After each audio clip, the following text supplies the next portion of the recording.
Hello everybody, welcome to Snyder's Inc. Now, before I get into this video, I'm going to address someone. I'm not going to say their name, but they know who they are. To the dude who commented on pretty much every video he can find of mine saying, get a life. Okay? Get a life. That's all I'm saying to you. Get a life. Anyways. We'll get into the newest MrBallen video. I thought he does it Sundays. He'll upload one today. He says, IRL Gone Girl. The FBI didn't believe the audio proof.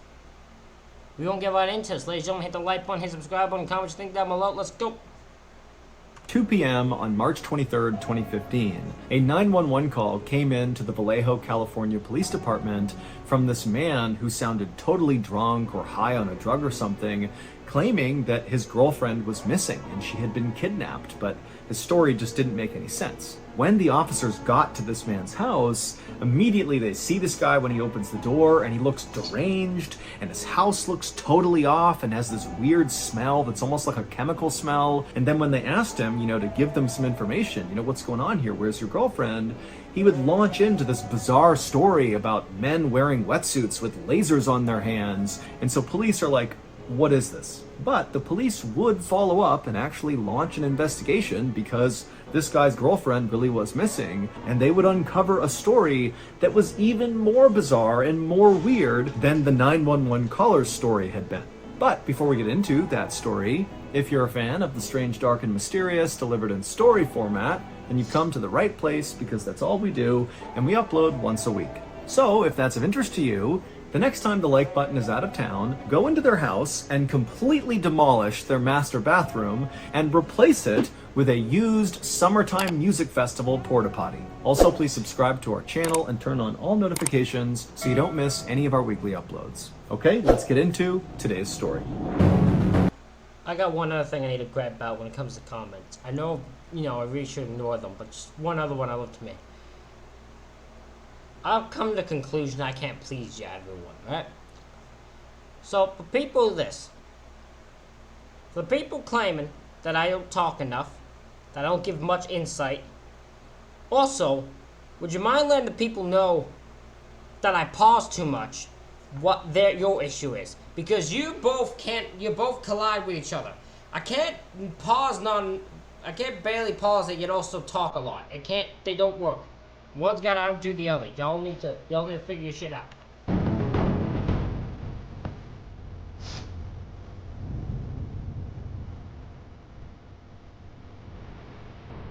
Wetsuits and lasers. Late on the afternoon of March 22nd, 2015, 29-year-old Denise Huskins reached for her buzzing cell phone, and when she saw who was texting her, she immediately felt this knot of anxiety in her stomach. It was her on-again, off-again boyfriend, Aaron Quinn, and right now, at least according to Denise, they were off, and likely it was going to stay that way. But now, Aaron was texting Denise, saying he really wanted to talk to her and would she please come over. It was a Sunday, and Denise was home alone in her little apartment in Vallejo, California, which is inside the San Francisco Bay Area, and Denise really just did not have it in her to go talk to her ex-boyfriend. Really, she didn't have plans to go out anywhere. She just wanted to stay in. And so she typed back that she was in for the night and this would have to wait. But as soon as she sent that text, immediately she got another text from Aaron. For a long minute, Denise just sat there on the couch looking at her phone, wondering what she was going to do. Denise and Aaron had met the previous summer after Denise had moved to Vallejo from Boston, Massachusetts to work at a hospital in Vallejo called Kaiser Hospital. Denise had her PhD in physical therapy, and Kaiser Hospital had a great physical therapy program, especially for people with brain and spinal cord injuries. And Kaiser Hospital was also where Aaron worked. She and Aaron had been immediately attracted to each other. Aaron was tall and fit with dark hair and piercing eyes, and he loved to cook. And Denise, she was blonde and blue-eyed and very outdoorsy and driven. And so pretty much right away, Aaron and Denise would get into these intense conversations where they each would kind of dive into the other person's life. I mean, they were really connecting on a deep level. But even though they both clearly got along great and they were really connecting, their relationship got off to kind of a rocky start. Aaron had actually been engaged to be married before he met Denise, but Aaron's fiance had cheated on him, and so he had ended the relationship. And it was during that time, right after this relationship had ended, that he met Denise. And so Denise was kind of like a rebound, and she kind of felt like a rebound. But again, they're getting along great, and so both were optimistic that it was more than that. And so Aaron and Denise had officially begun dating in the fall of 2014. But 7 months later, so in March of 2015, when Denise was getting these text messages from Aaron, at least in Denise's mind, their relationship really was done. Because Denise had caught Aaron texting his ex-fiance, basically begging her to get back together with him. And so Denise felt really hurt. Oh yeah, that's the end of that relationship. I don't know how you... Yeah, that's the end of that relationship. Without a doubt. You know, she understood that that was a really intense relationship, and of course Aaron would still have feelings for his ex to some degree, but she felt really betrayed, and so she told Aaron that that was it. But it was really painful for Denise because she did love Aaron, even though she knew, you know, this relationship likely wasn't going to work. And now here Aaron was blowing up her cell phone with text messages to meet up and talk, and he just wasn't taking no for an answer. And so Denise finally typed out this long message back to Aaron, basically saying, look, I don't feel comfortable coming to your house. It's the house that you shared with your ex. I don't want to go there. You know, we can talk another time. I think for right now, what you need to focus on, Aaron, is kind of like recording me. Take me out on dates and show me that you really want to be with me, because right now there's no trust. And Aaron, to his credit, wrote back to Denise and basically said, yes, I'm definitely willing to do that. I want to put in the work to win you back. I care about you, Denise. But he said, you know, I really have something important to tell you, and I just don't feel comfortable talking about it anywhere else besides at my house. So please, can you just come over tonight? It's really important that I see you. And at first, Denise really did just kind of hold the line, and she told Aaron that no. She gave in. She gave in. Let me guess. I'm going to start already here. This guy, I don't know what happens here. I don't know what happened. But I guarantee you this guy does something to Denise with the goal in his mind that if he does it, he'll win his ex back. Now, I don't know what the hell this guy does, because it's like he's talking about wetsuits and lasers. I have no idea what this guy does. But my guess is what he does, to Denise, he hopes in his delusional mind will get his ex back. Oh, I'm not going to come to your house. But again, Aaron, he just would not let it go, and he really seemed actually very eager to see Denise, and it made Denise feel special, and so eventually she kind of gave it up and said, you know what? Okay, I'll come by. And after that, Denise got up off the couch, she got dressed, she called their favorite pizza place and ordered some pizza that she would pick up and bring to his house for them to eat that night.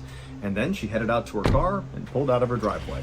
At about 5:30 p.m. that night, Denise arrived at Aaron's two-story home on Mare Island, which is actually just a little peninsula in Vallejo, California.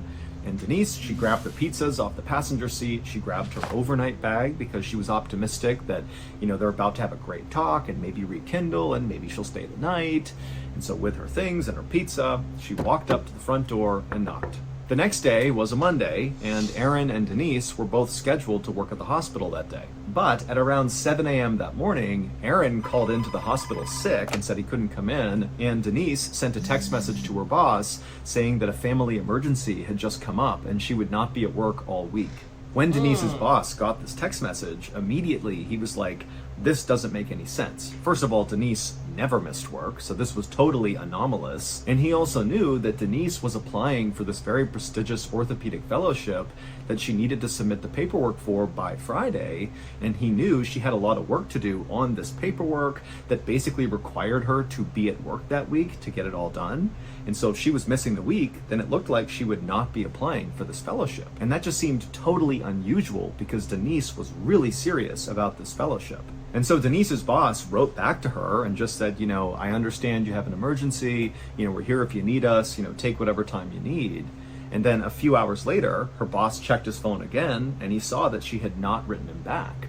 And so Denise's boss was like, wow, I guess, she really must be dealing with some serious family emergency that's keeping her from using her phone. About 7 hours later, at around 2 p.m. on this Monday, where Aaron and Denise have not shown up for work, there was a 911 call that came into the Vallejo Police Department. And the person making the 911 call was Aaron. And Aaron's voice was totally slurred, and then he told this very confusing story about some sort of kidnapping, and then he begged police for help. 2 police officers happened to be near Mare Island, where Aaron lived, and so within 2 minutes of this 911 call coming in, those 2 officers were knocking on Aaron's front door. And when Aaron let them inside, these officers noticed 3 things in quick succession. The first was Aaron was obviously drunk or high. He was under the influence of some substance. He just did not seem right. 2, there were at least a dozen empty beer bottles lining a back wall in the kitchen. And 3, the entire house reeked of cleaning chemicals. One of the officers immediately turned to Aaron and said, "Are you on drugs?" And Aaron would say, "Yes, I am on drugs, but these drugs were given to me by the kidnappers." The officers immediately exchanged confused glances, looked back at Aaron, and then just said, "Okay, well, we're going to take a look around." And so the officers wound up going upstairs, and as they went upstairs, that cleaning chemical smell got stronger and stronger, and they made their way into the master bedroom, and they saw the ground had obviously been recently vacuumed, and that cleaning smell was really strong in here. The sheets on the bed were all gone, except for the fitted sheet that sat over the mattress. And so the officers were about to leave the master bedroom and keep looking when one of the officers stopped, and he noticed something on the bed, and he called the other officer over, and they walked over and they looked down, and sure enough, on the bed was about a quarter-sized drop of blood. The police officers left the master bedroom and they went back downstairs where Aaron was, and they walked up to him and said, "Okay, tell us again what happened with these kidnappers and what's going on here." And Aaron would launch into a totally bizarre story. Through slurred speech, Aaron would say 12 hours earlier, so around 3 in the morning that morning, so early Monday morning, Aaron said he was in his house with his girlfriend, Denise, when suddenly these men wearing wetsuits broke into the house, and they immediately tied up Aaron and Denise, and then made... Come on, that cannot be real. This cannot be a real story. This is a hell of a made-up story this man is going off of here. There's no way this is real. Made them wear these goggles that had been all taped up, so once they were on your face, you couldn't see anything. Aaron would tell the police that the intruders, in addition to wearing wetsuits, they also were carrying guns, tasers, also laser pointers, and also very high-powered flashlights. And so when they came in, there were all these lights and beams everywhere. I mean, it was totally chaotic. Aaron then explained to police that after he and Denise had been tied up and had these goggles on, the men in wetsuits came over to them and put headphones on each of them, and then they played this recording, which had this weird, soothing music, and then somebody narrating, telling Aaron and Denise that they were not in any danger, that this was just a robbery, and to stay calm and nothing would happen to them. And so Aaron and Denise had done just that. They tried to follow orders, and then at some point the headphones came off, and both Aaron and Denise were told to go to separate rooms, and they kind of fumbled their way into the separate rooms, at which point the men demanded they give up their banking information and passwords, and Aaron and Denise did that. They gave up all their banking info, and then Aaron and Denise were brought back into the living room. They were tied back up again, and then even though Aaron and Denise couldn't actually see this, they heard the sound of somebody apparently coming in that sounded like a doctor, who then took Aaron and Denise's blood pressure before administering this drug. How did someone come in sounding like a doctor? Like, did they talk like they were a doctor? Or like, I don't know what you mean by sounded like a doctor. Drug to them that made them both very sleepy, and then before Aaron and Denise passed out from this drug, Denise was taken by the intruders, and the intruders told Aaron that they had rigged a camera system inside of his house to watch him so he couldn't leave to go save Denise. And so Aaron basically just stayed in the house until he fell asleep from this drug, and then when he woke up again and managed to get his restraints off, he saw that Denise really was gone, and so Denise had to be with the kidnappers. After Aaron was done telling this totally weird story, which again, you gotta remember, as he's talking...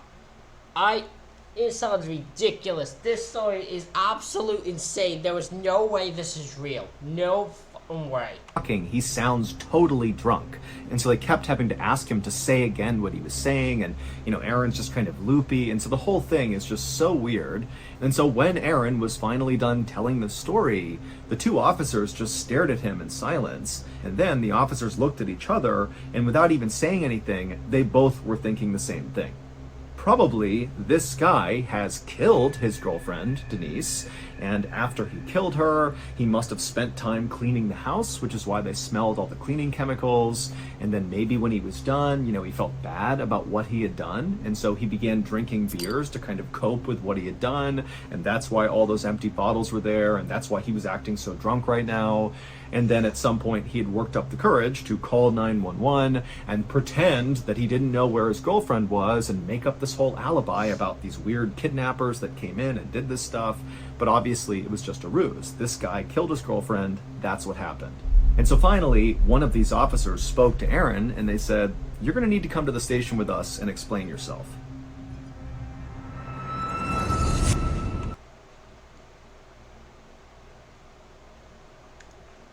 And at this point, they were kind of looking for a body because based on what was going on in Aaron's house and the story he told, it did seem like very likely she had been murdered and disposed of somewhere. And so they had dogs out and dive teams out in the water. They had hundreds of volunteers looking everywhere.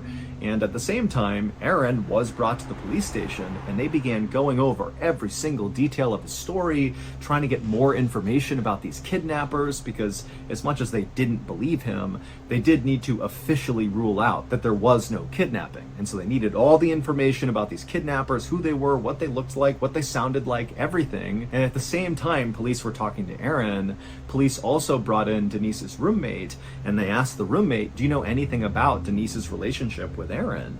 And the roommate would say, those two have had a very troubled relationship. And the roommate would say that, as far as they understood, Aaron and Denise were not a couple anymore. And so police would actually go over to Aaron in the police station and they would say, "Hey, we have people saying that you and Denise, who you called your girlfriend, you guys were not dating. You had broken up. Explain yourself." And Aaron would say, "Well, actually, that's why Denise was coming over. Before all this kidnapping happened, she was coming over so we could reconcile." And we did. We had reconciled. We were back together when the kidnappers in wetsuits came inside the house. But the more police looked into Aaron's kidnapping story, the less it made sense. And it really didn't make sense to begin with. And so really, it just got weirder and weirder and weirder. Like, for one, Aaron said that he and Denise had been kind of forced to give up their banking information and their passwords, and they did that. They gave that up to the kidnappers.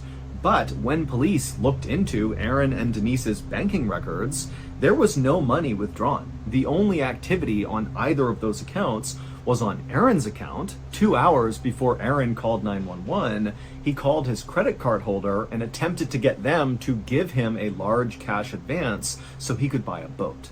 When police asked Aaron about the strong cleaning chemicals smell in his house, Aaron absolutely denied doing anything to clean his house. He didn't know how that happened. Also, Aaron would tell police that these kidnappers had actually wanted a ransom to be paid to them, but he said it was only for $8,500. And so police are like, why would these kidnappers take Denise and run away with her and risk very serious jail time for $8,500? It just seemed way too low for what they were doing. Agreed. And then there was another weird detail that came out of interviewing Aaron at the police station. One of the police officers had noticed that Aaron's eyes were totally dilated, his pupils were huge, and for a little while, police had thought maybe that was because he was on some drug or something which can cause your pupils to dilate. But based on the weirdness of the story that Aaron was relaying to them, they actually began to suspect that Aaron was having a schizophrenic break. That is a symptom of a schizophrenic break.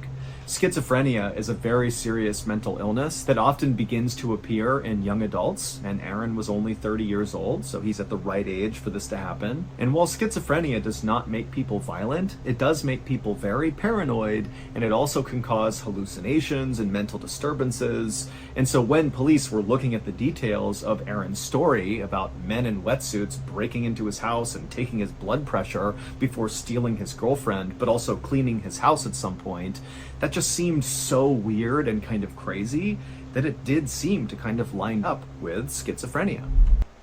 Okay, so this guy's having a schizophrenic episode. He's just imagining this thing after he has done something to his girlfriend that he either remembers or doesn't remember. And now he remembers this story that probably hasn't even happened. About the kidnapping, but he remembers it so clear that to him it's probably true. It's just it didn't happen. It didn't actually happen. He's just imagining that it happened. By 9 p.m. on March 23rd, so 7 hours after Aaron had called 911 to report Denise missing, the Vallejo police decided they needed to call in the FBI because this was just so weird, and we have this missing person who could have been kidnapped, or maybe they're dead or hurt or something. I mean, there was just so much going on with this case, they needed backup. And when the FBI arrived in Vallejo, the first thing they did is they took Aaron and they gave him a lie detector test, and he failed it completely. And after finding out he had failed it completely, he immediately lawyered up. By the next day, March 24th, there were over 100 different search teams all across Mare Island and around Vallejo, California, looking for Denise. Police sonar had also picked up a body-sized mass out in the bay, but so far the divers had not been able to find it. Aaron, by this point, had gotten his lawyer and left the police station, and by now, Denise's picture was all over the news and newspapers. It was up on posters on telephone poles all over town, and TV news channels were parked outside of Aaron's house, just waiting for him to come out or waiting for any activity. But despite all this activity, the detectives and the FBI agents that were working this case had really not made any significant progress. All they thought was, Aaron's definitely hiding something. But then something changed. A little bit after noon on March 24th, a reporter for the San Francisco Chronicle, who was camped outside of Aaron's home, got a very weird email. The email was from the kidnappers, the wetsuit-wearing, blood pressure-taking kidnappers who broke into Aaron's home and took Denise. And in this email to the reporter, it said that Denise was fine, and there actually was a recording of... We kidnapped Denise and held her for ransom. After breaking to the home of Aaron Quinn, the kidnapping was not a hoax. And neither is the statement by us, the perpetrators. Okay, this is already fake. This is already fake. I only know it's fake because no one would say this. No one speaks like this. This is not a real... This is not a real email. No one says that. No one talks about themselves as the perpetrators. No one says that about themselves. They just don't. We are deeply ashamed, regretful for unforgivable conduct. Enough can make up for this. The Mr. Quinn, especially Miss Huskins, suffered a life-threatening ordeal, painful beyond what most people can imagine. We are therefore dismayed, further ashamed, and truly dumbfounded that when Mr. Quinn...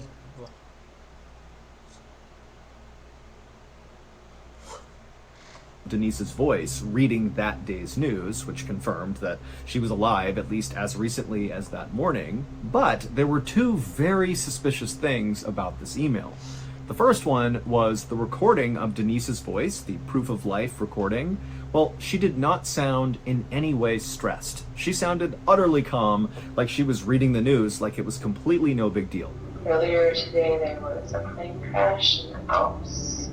And the second thing that was very suspicious was the email address the kidnappers had used to message this reporter was an email address that belonged to Aaron. When this reporter told police about this, investigators were like, you know what, this actually doesn't make this any more clear. This makes things exponentially more confusing. Denise did appear to be alive, which was a good thing, but it now really appeared that Aaron was involved in whatever was going on here. Is that her voice, or is that his ex's voice? I'm curious now. And based on how calm Denise sounded on this recording, she could be involved in it too. And investigators' suspicions only grew when they went to Aaron and they asked him, have the kidnappers tried calling you at any point? And Aaron would say, yes, they have, and he showed them his phone. Well, the police would trace the phone calls that Aaron claimed had come into his cell phone from the kidnappers, and when they traced the kidnapper's number, they found it was connected to a burner phone. A burner phone is something that like drug dealers will use because it's totally anonymous. It's like a one-time use cell phone that you use temporarily, you have this number temporarily, and then when you're done with the phone, there's no history that you personally had that cell phone. But police were clever and they figured out where this burner phone was actually purchased from, and it was purchased from a nearby Target. And they looked at the security footage of around the time when this burner phone was purchased from this Target, and they saw the person who had bought it walk out of the store. And the person who had bought this burner phone was this white man who was tall and fit with dark hair, and it basically looked exactly like Aaron. And then 2 days later, on March 25th, Denise herself walked up to her mother's home in Huntington Beach, California, which is roughly 400. What the fuck is going on now? What? What is going on? So she is... this girl hasn't even been kidnapped. She's back. She's now just walked up to... What the fuck? What? What is going on? I am so genuinely confused on what is going on.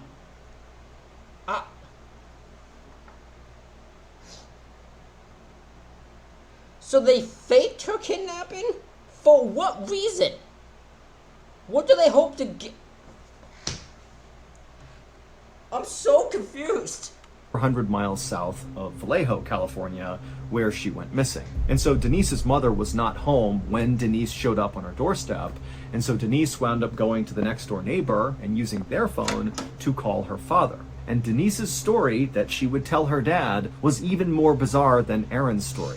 She said she had been held captive by 4 men in this small room, and these men would tell her that they were simply doing a task for a client, and what they were doing now with her was just following their protocol. Denise would tell police that she was well taken care of while she was in captivity. They let her eat food, they gave her water, they even let her shower and brush her teeth.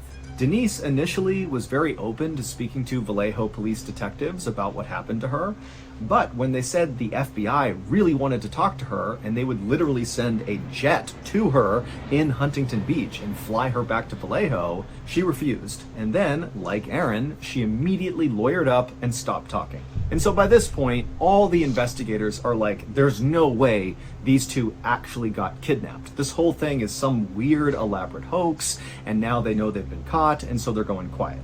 And so that night that Denise was found, on March 25th, the Vallejo police held a press conference and told the public that they do not believe these two were ever kidnapped. They don't really know what happened, but at this point they are not pursuing kidnappers, and the public should not be worried about rogue kidnappers in the area. But after this press conference, the police couldn't help but think to themselves, why would these two people who are successful, they come from good families, they have loads of future prospects, their lives were good. Why would they stage this hoax? What do they stand to gain? It really just... That's what I'm trying to figure out. What do you gain? What do they gain from faking the kidnappers? They don't gain anything. There's nothing from it. Nothing. It doesn't make sense. What do you gain? Just didn't make any sense. For weeks, the investigation into whatever happened to Aaron and Denise continued, but there was virtually no progress. The media was still very interested in this case. It was totally salacious, and they had dubbed this case the Gone Girl case in reference to a movie about a woman who fakes her own kidnapping. As for Denise and Aaron, they stayed lawyered up, and the only message they put out to the public was that they were telling the truth. And so really, this case just didn't make sense to anybody until about 2.5 months later, on June 5th, 2015. Early that morning, a police officer in a town called Dublin, which is just south of Vallejo, California, found a piece of evidence that basically broke the Gone Girl case wide open. The evidence this police officer found was a cell phone. Not a burner phone that's totally anonymous, but a real cell phone that is registered with a phone company and therefore is registered with an individual person. And police were able to trace this cell phone back to its owner. And this discovery would lead investigators 200 miles to the northeast of Vallejo to the small remote cabin in South Lake Tahoe, California. And at this cabin, police would find a stolen car, a white Mustang.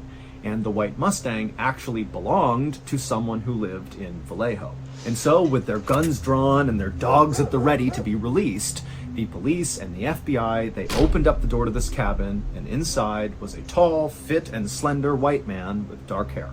The cabin was a total mess, with discarded food and trash and piles of clothes everywhere, but none of that really stood out to the police. Instead, what stood out to them as they're yelling at this guy to stay where he is all around the cabin, all over the ground, kind of on top of all the trash and mess, were things like laser pointers and high-powered flashlights and zip ties and goggles, like swim goggles, with tape all across the front of them.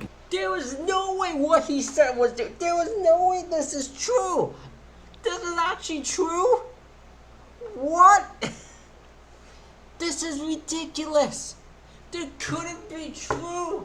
There's no way. This is insanity. Pure fucking insanity. Blocking out your view. The police had finally found one of the kidnappers. And while this kidnapper looked exactly like Aaron, he was a tall, fit, slender white man with dark hair, it wasn't Aaron. In fact, neither Aaron nor Denise had ever met this person, and this person, this kidnapper, had never met Denise or Aaron. There was absolutely no connection between them. This kidnapper's name was Matthew Muller, and he was a 38-year-old Harvard-trained lawyer and former Marine who had totally just crashed and burned out of his law practice and then took up this life of committing all these totally bizarre crimes. It would turn out the totally weird stories that Aaron and Denise had told police about what had happened to them was all true. The only thing they got wrong was there wasn't multiple people breaking into the house in wetsuits. It was only ever one person. It was Matthew Muller, the guy behind all this. And maybe just kind of in their panic and not knowing what's going on, Aaron and Denise had kind of thought, oh, there's multiple people here. But there wasn't. It was just Matthew. Also, it would turn out Aaron and Denise were not the first people that Matthew had done this to.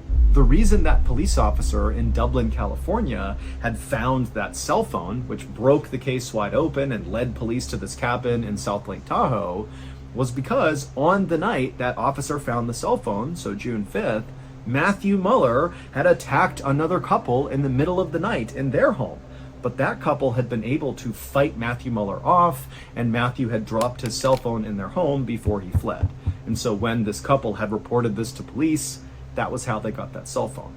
In terms of Muller's motivation for doing what he was doing, well, Muller was absolutely brilliant, like borderline genius, super smart guy, but he was extremely mentally unwell. He had severe psychosis, and he was also bipolar. And so basically he wasn't seeing reality for what it was. And at some point in one of his kind of psychotic fits, he had somehow came across Aaron and Denise and become absolutely obsessed with them. He began surveilling them non-stop with a drone for 3 weeks before he attacked them, learning their patterns and who they talked to and what they did. And in fact, Aaron, when he found out that was what Matthew was doing, watching him and Denise with a drone, Aaron would tell police, oh my goodness, I actually remember one night before the kidnapping looking up and seeing this glinting light in the sky, and he thought, that looks like a drone, why is it out here? But Aaron was a normal person and didn't suspect that somebody who was totally unhinged was spying on him with a drone, and so he had forgotten about it. And so after Muller had surveilled Aaron and Denise for 3 weeks using his drone, he was ready. And so in the middle of the night, I thought maybe the thing was that Aaron, because Aaron said, oh, he had something important he wanted to tell her. I thought one of the things he wanted to tell her was like, hey, we're being stalked. I don't know if you're aware of this. Someone's stalking us. It just happens to be that's when he attacked. he broke into Aaron's house wearing a wetsuit. He tied up Aaron and Denise, and he put those goggles on both of them so they couldn't see anything. And then he put on those headphones on both of them that played the soothing music and also had that narration where it was telling them, hey, you're going to be fine. This is a robbery. Just stay calm and do what you're told. But after these headphones went on both of them, Matthew would sexually assault Denise. And in fact, at least one other victim of Matthew Muller has come forward since his arrest to say that she too was sexually assaulted by Matt. And so after Matt had taken Denise and left Aaron's house with her, Aaron, he did fall asleep from the drug he was given from Matthew. And then when he woke up the next morning, he managed to get out of his restraints. And, he's still affected by the drug that was in his system. And he sees that Denise is gone. And so the first thing he does is, oh my God, I need to find a way to pay the ransom to this kidnapper. Because again, the kidnapper, Matthew, had said around Aaron that he wanted $8,500.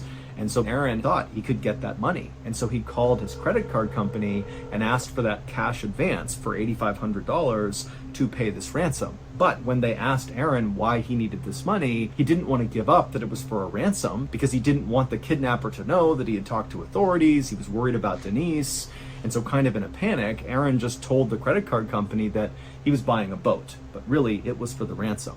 Also, Aaron was the one who called in to Kaiser Hospital for both him and Denise, saying they were missing work. He did this because Matthew at some point had instructed Aaron that he would have to do that or something would happen to Denise. And so again, he's just kind of following the instructions, hoping that he can get Denise back. As for the email that the San Francisco Chronicle reporter got that apparently was from the kidnappers, but was sent from Aaron's email account, well, that really was the kidnapper, Matthew Muller, sending this email to the reporter. He just used a special program to basically hijack Aaron's email address. And as for Denise sounding very calm in her proof of life recording that was attached to that email, well, the thought is Denise was very likely in shock at the time she was asked to record this, and so it sounded like she was relaxed, but really she wasn't. Also, just a random side note that I'm sure some of you will have questions about. We don't know why Aaron's house smelled like chemicals. It's assumed that, maybe when Aaron and Denise were all tied up and couldn't see anything because of their goggles, that Matthew Muller, I guess, walked around their house and cleaned it, but we don't know for sure. Matthew Muller is currently serving a 40-year sentence in prison for federal crimes, and just recently he was sentenced to an additional 31 years in prison for state crimes that were in connection to the kidnappings of Aaron and Denise. Aaron and Denise would go on to sue the city of Vallejo, California for basically mistreating them. They had been telling the truth the whole time, but nobody took them seriously, and they would win $2.5 million. Aaron and Denise would go on to get married, they would have a baby, and they would write a book together about their experience, which is called Victim F: From Crime Victims to Suspects to Survivors.